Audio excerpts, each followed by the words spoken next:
Hello po mga ka-legit Tabercats, sa mga di pa po nagsasubscribe sa ating YouTube channel. Mag-subscribe na po kayo sa ACTV Vlog. At syempre i-hit nyo na rin po yung notification bell para po lagi po kayo updated sa aming mga videos. At syempre rin po sa aming Facebook page na ito ang True TBJ Bulaga Defender. Paki-like, follow, and share na rin po yung mga aming mga video. Simulan na po natin ang balitaktakan. Halusos olat sa titulo ng Dakak Resort.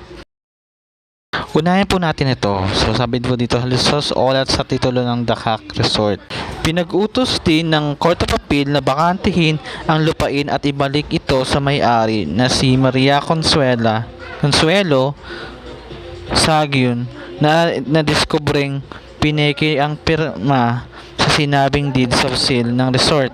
Kasabay nito, inatasan ng Court of Appeal 22nd Division si Romeo Halusos, may-ari ng Dakak, para bayaran si Sagyun ng 10,000 kada buwan para sa paggamit ng pag-occupy ng property mula ng isampa nito ang reklamo hanggang sa mababakante ang resort.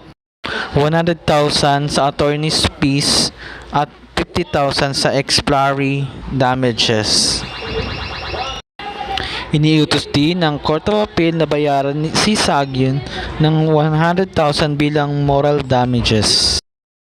Nakasaad din sa desisyon ng Court of Appeal na ang kabuuang halaga ng mga dapat bayaran ay magkaroon ng 6% interes kada taon hanggang sa ganap na itong nabayaran. Nagsampa ng reklamo si Sagyun laban sa Dakak at kay Halusos matapos madiskubre noong 1995 na meron ng titulo ang kanyang lupain sa pangalan ng Dakak.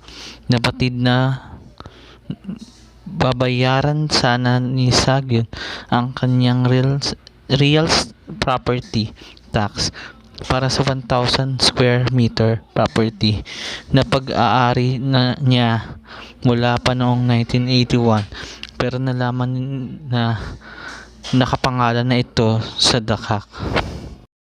Pinisyon nito ni Sagyun at iginiit na hindi niya isinalin ang pagmamay-ari ng lupain sa Dakak at pinatayuan lamang ang kahilingan ni Halusos na paggamit ito kapalit naman ng libreng paggamit ng kanilang pamilya sa resort.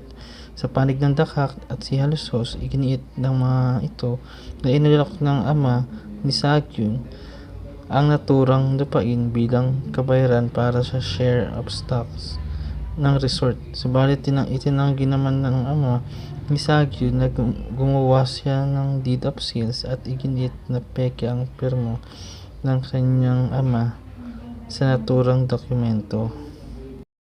So meaning to say, pati yung Dakak wala na rin sa kanila.